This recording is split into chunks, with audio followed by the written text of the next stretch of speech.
ada di akhir pada bulan Juni.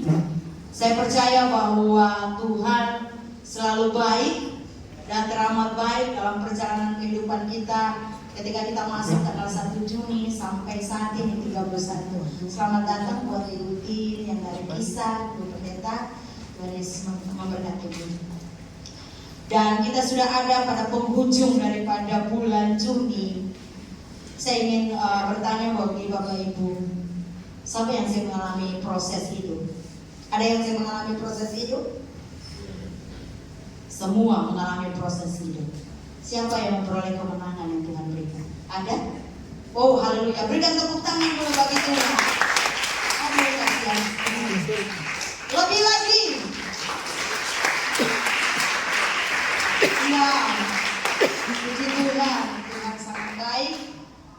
Kita bangga karena Bapak Ibu telah melewati proses demi proses dan Tuhan memberikan kemenangan. Puji Tuhan. Minggu yang pertama kita belajar daripada iman seorang yang luar biasa dalam perjanjian lama. Ada yang bisa tahu minggu pertama kita belajar dari iman siapa? Iman Abraham. Ya, Bapak Gembala disuruh. Abraham. Abraham. Jadi saya bilang Abraham.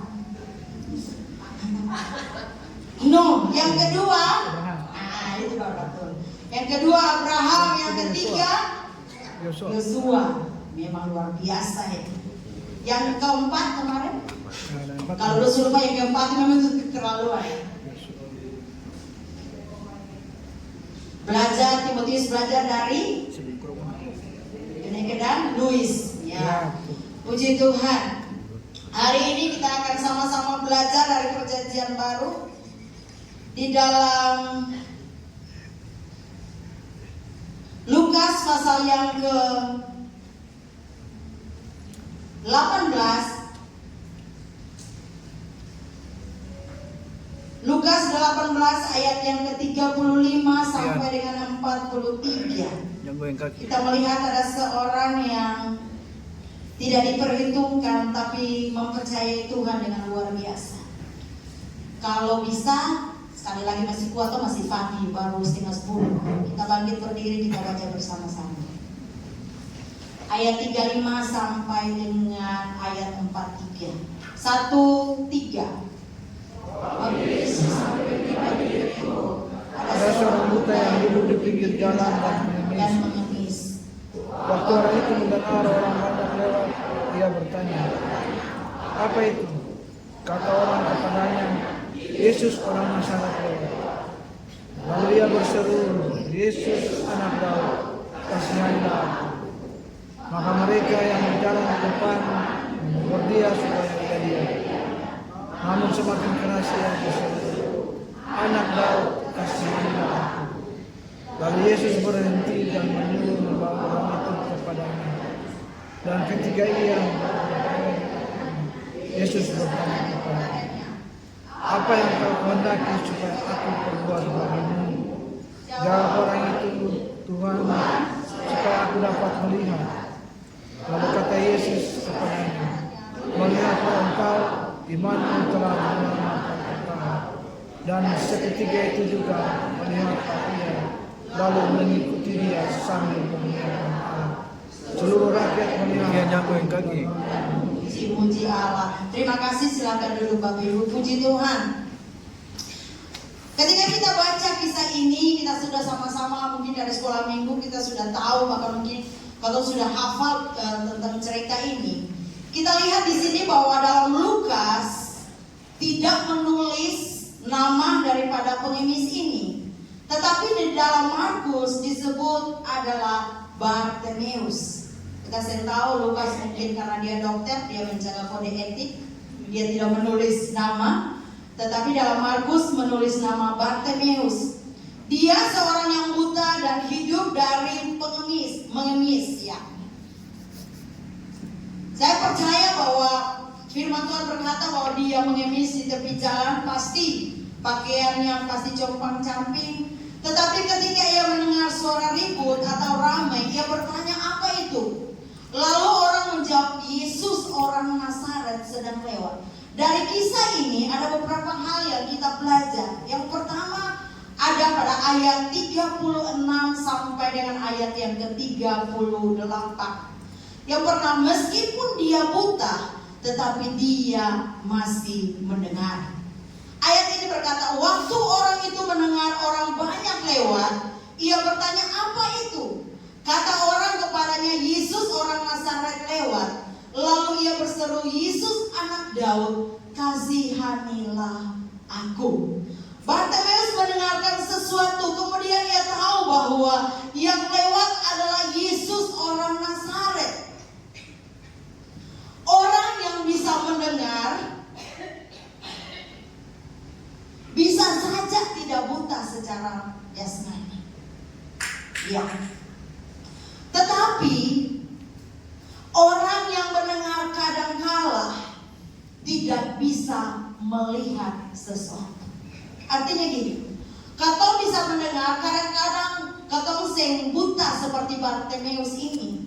Tetapi kadang-kala katong cuma mendengar tanpa katong melihat sesuatu yang Tuhan kerjakan dalam kehidupan katong. Mungkin karena katong sing bisa melihat, karena katong diperhadapkan dengan berbagai macam masalah. Tidak ada jalan keluar, katong sudah bergumul tapi tidak ada jalan keluar. Masalah itu bisa berupa penyakit atau masalah-masalah yang lain, masalah ekonomi atau masalah-masalah yang lain.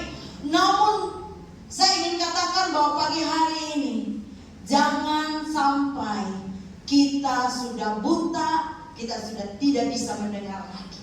Tetapi saya ingin berkata bahwa mari buka telinga rohani kita supaya kita mendengar. Tuhan mau menjawab semua masalah dan persoalan yang kita hadapi. Mungkin kita pun tidak buta secara jasmani, kita bisa melihat. Bahkan mungkin kita sudah pernah mengalami bagaimana Tuhan menolong kita, bagaimana Tuhan menyertai kita. Tetapi ketika sampai pada satu titik di mana kita mengalami masalah dan persoalan, kita merasa bahwa Tuhan meninggalkan kita. Kita tidak lagi melihat bahwa ada banyak perkara-perkara besar yang Tuhan akan kerjakan dalam kehidupan kita. Bahkan mungkin kita sudah tidak bisa mendengar hal-hal yang baik yang Tuhan tawarkan di dalam kehidupan kita. Karena apa? Karena mungkin mata kita tidak bisa melihat, karena ditutupi oleh berbagai macam masalah dan persoalan. Kita cuma lihat besarnya masalah, tapi kita tidak pernah melihat besarnya Tuhan di dalam hidup kita. Kadang-kala kita mendengar apa kata orang saja, tapi kita lupa mendengar apa kata Tuhan. Kalau kita mendengar apa kata orang, kita akan menjadi kecewa, kita menjadi bimbang. Tapi kalau kita mendengar apa kata Tuhan, ada kekuatan baru, ada sukacita baru, ada jalan keluar bagi setiap masalah dan persoalan yang kita hadapi. Oleh sebab itu, jangan kita buta dan jangan kita tuli dalam mengiringi perjalanan kehidupan kita. Baiklah, kita bisa melihat, bahkan juga kita bisa mendengar apa yang Tuhan kerjakan, kita lihat, dan apa yang Tuhan bicara, kita harus dengar. Kadang-kadang sekali lagi orang memusingkan dirinya dan mendengar apa kata orang, sehingga dia sudah tidak maju lagi, dia sudah tidak melihat lagi apa yang Tuhan kerjakan dalam hidupnya. Karena kadang-kadang orang perkataan orang melemahkan dia. Tidak ada satu dorongan supaya dia bisa maju. Tetapi kadang-kala kalau bersyukur kita mendapat seseorang yang bisa menguatkan kita, mendorong kehidupan kita untuk maju. Tapi jangan sampai kita ada di dalam sebuah perkumpulan yang membuat banyak orang mundur dari Tuhan karena perkataan kita. Tetapi biarlah kita menjadi orang yang bisa, sekali lagi, bisa melihat bagaimana Tuhan melakukan banyak perkara. Bahkan kita bisa mendengar apa kata Tuhan di dalam setiap kehidupan kita. Saya percaya kalau kita ada di dalam posisi ini, pasti masalah boleh datang, persoalan boleh datang, tapi kita akan melewati masalah itu dan Tuhan memberikan kemenangan dalam kehidupan kita. Hal yang berikut, ayat yang ke-39. Maka berjalan di depan menegur dia supaya ia diam. Namun semakin keras ia berseru, "Anak Daud, kasihanilah aku." Bagian yang kedua kita lihat di sini bahwa tantangan membuat imannya semakin kuat. Ada tantangan di sini. Ketika orang banyak itu mendengar dia berseru, "Yesus anak Daud, kasihanilah aku," maka semua orang di situ menegur dia. Karena apa? Dia orang yang kurang penting bagi mereka. Karena dia seorang pengemis yang mungkin setiap hari mereka melihat dia duduk di jalan dan meminta-minta, dan mereka berkata bahwa dia itu orang biasa saja. Tapi kita lihat di sini bahwa sesungguhnya semakin orang melarang dia, semakin keras dia berseru, "Anak Daud, kasihanilah aku." Tantangan membuat imannya semakin kuat. Meskipun menghadapi tantangan, namun imannya bukan lemah, tetapi bertambah kuat. Ketika orang-orang berkata kepadanya dan menegur supaya diam, orang buta itu semakin berseru, "Yesus anak Daud, kasihanilah aku." Semakin keras mereka melarang, semakin keras mereka melarang atau menegur orang buta ini, Bartimeus, tetapi semakin keras dia berseru. Kadang-kala kita ada di dalam posisi yang seperti ini juga. Ketika kita datang kepada Tuhan, kita sudah percaya beriman, tetapi ada banyak tantangan, ada banyak masalah yang kita hadapi di dalam perjalanan kehidupan ini. Tak pernah mengalami, mengimani sesuatu, percaya, tapi ada banyak halangan, ada banyak kendala. Mungkin halangan itu dari orang-orang di sekitar kita, mungkin halangan itu dari tantangan masalah yang kita hadapi, sehingga kita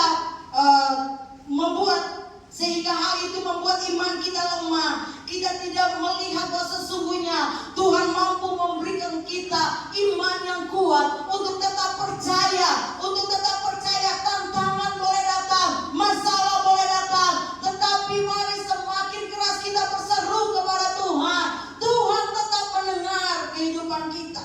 Dia tidak jauh daripada kita, Dia ada dekat dengan kita. Jangan kita seperti murid-murid Tuhan Yesus yang begitu payah dalam sebuah perjalanan. Ketika gelombang laut mengombang-ambingkan perahu mereka dan mereka membiarkan Yesus tidur. Semakin payah mereka berusaha dengan kekuatan mereka. Ketika mereka tidak mampu lagi, baru mereka teringat tentang Yesus. Jangan kita seperti ini. Tetapi marilah berharap, bergantung sungguh-sungguh kepada Tuhan, beriman sungguh-sungguh kepada Tuhan. Tantangan boleh datang seberat apapun tantangan yang kita hadapi, kita lihat bahwa Tuhan, sekali lagi, Tuhan lebih besar dari tantangan yang kita hadapi. Semakin orang menegur Bartimeus yang buta ini, tetapi semakin keras dia berseru kepada Tuhan. Tantangan boleh datang, jangan melihat tantangan. Masalah boleh datang, jangan melihat masalah, tapi melihatlah Tuhan yang selalu memberikan jalan keluar dalam kehidupan kita. Mari lihat bahwa sesungguhnya semakin kita berseru kepada Tuhan, bukan Tuhan tidak mendengar, Tuhan akan menjawab tepat pada waktunya. Kadangkala kita sudah percaya, kita sudah mengimani, tetapi secara nyata yang kita rasakan dan kita lihat, masalah itu semakin berat. Ada kalanya kita ada dalam posisi yang seperti itu. Ada banyak yang datang minta doa, mereka berkata, "Saya sudah percaya, saya sudah mengimani, tetapi mengapa masalah dan persoalan ini semakin saya merasa semakin memberatkan saya, semakin buruk." Saya ingin berkata, dan saya berkata buat orang ini, saya bilang gini, semakin engkau merasa berat, Tuhan ingin melihat sebesar apa imanmu kepada Tuhan. Semakin kita merasa berat, semakin kita merasa terpuruk, karena banyak mungkin orang melihat kita dengan sebelah mata. Semakin hal itu terjadi, semakin memperbesarlah iman kita kepada Tuhan, supaya kita benar-benar siap menghadapi masalah dan keluar sebagai seorang pemenang. Jangan kita kalah dengan situasi, tetapi biarlah iman kita semakin kuat di tengah-tengah situasi yang sulit sesulit apapun. Biarlah iman kita semakin kuat di tengah-tengah kesulitan dan tantangan yang dihadapi. Hal yang berikut pada ayat yang ke-40 dan 42.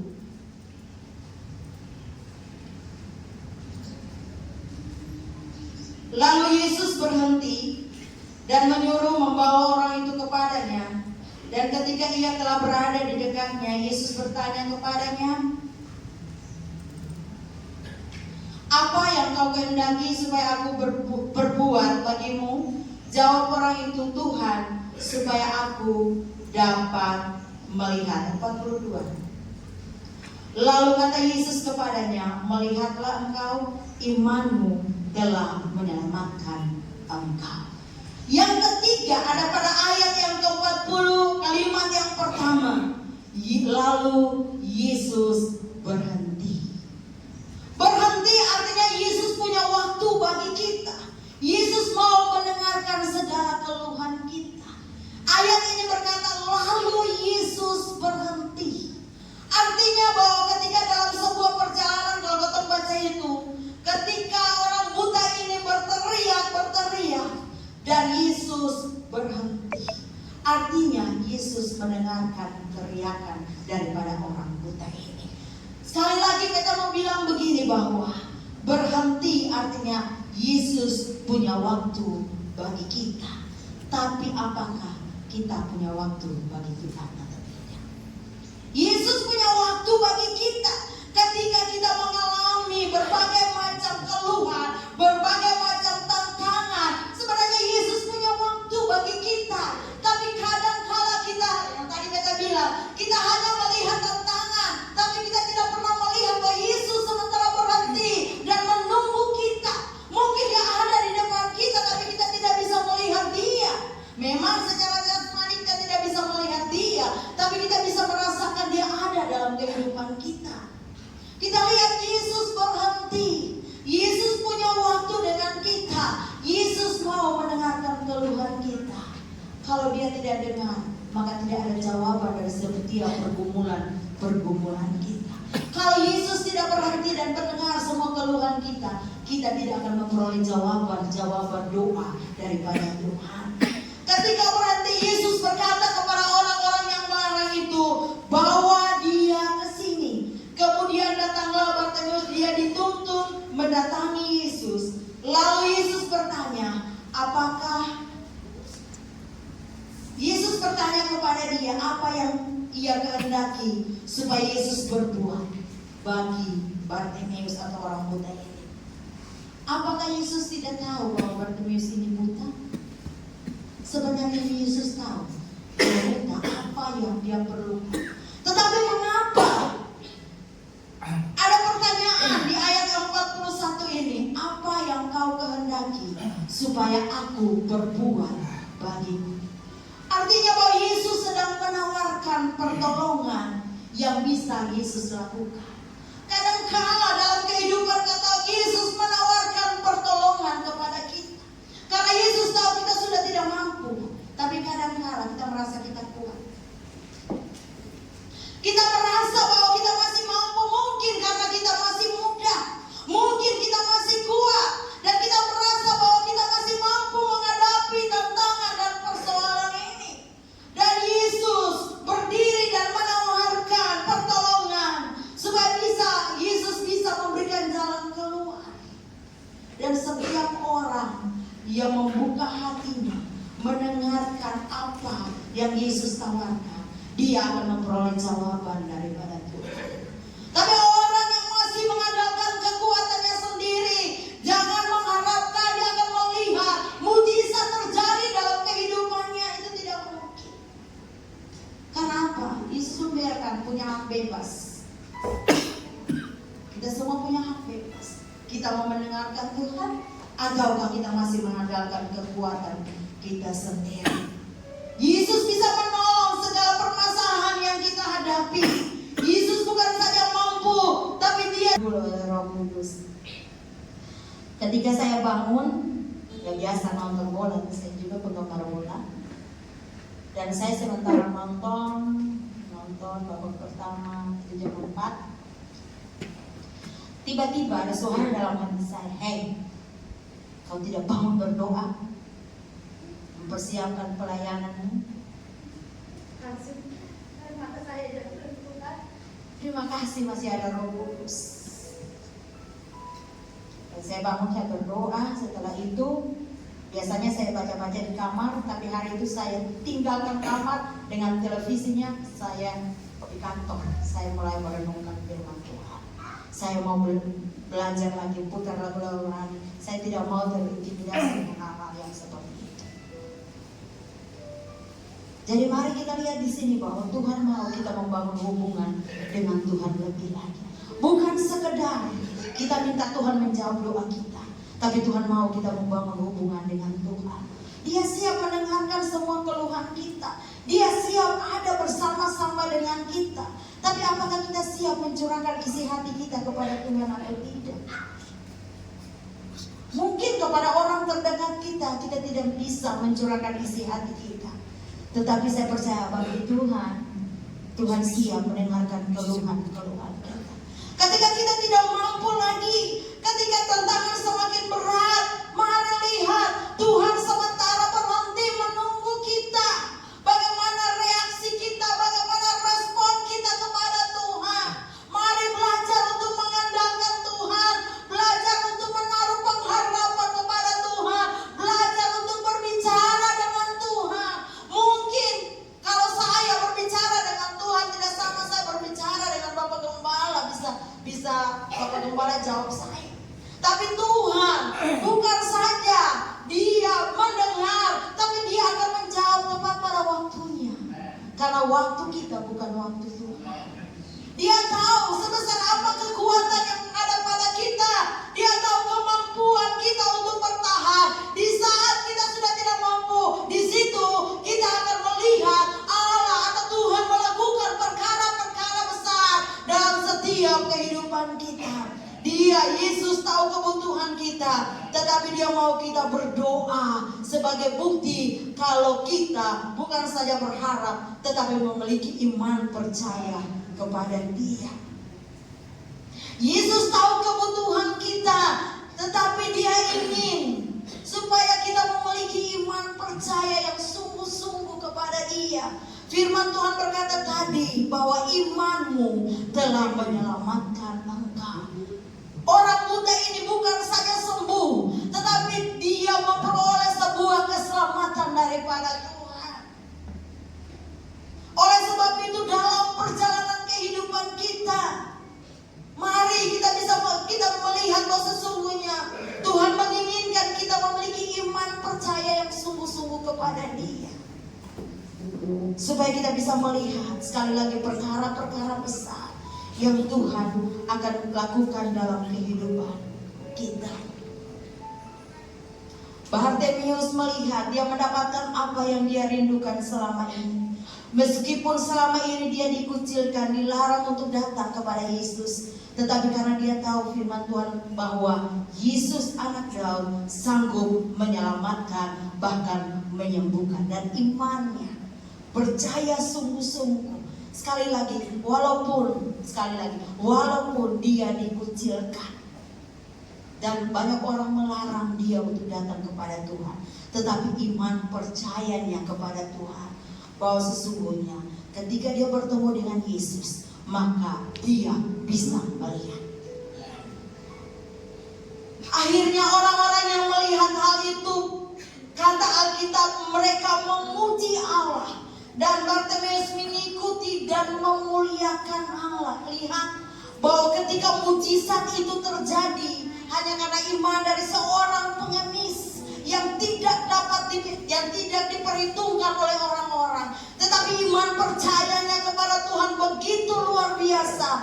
Bukan saja Bartimeus mengikuti dan memuliakan Allah, tetapi orang di sekelilingnya memuji Allah.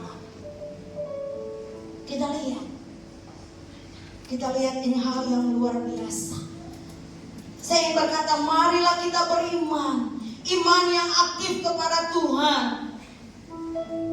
Mungkin masalah kita berbeda dengan Bartimeus ini, dengan seorang buta ini. Tetapi saya percaya Tuhan Yesus Kristus mau memberikan waktu bagi kita untuk menjawab setiap persoalan yang kita hadapi. Tetap beriman, sekalipun kita belum melihat jalan keluar, tetap percaya dan beriman. Mungkin, ya sekali lagi mungkin, masalah yang kita hadapi tidak sama dengan masalah yang dihadapi oleh Bartimeus. Mungkin kita lebih dianggap orang, karena Bartimeus adalah seorang pengemis yang tidak dianggap oleh orang lain. Mungkin kita masih setingkat lebih tinggi dari Bartimeus. Tapi apakah iman kita lebih tinggi daripada Bartimeus? Dan kita percaya bahwa Tuhan mampu dan Tuhan sanggup. Nah, apapun yang kita hadapi, saya ingin berkata begini, karena di dalam Tuhan Yesus pasti ada mujizat, ada kemenangan,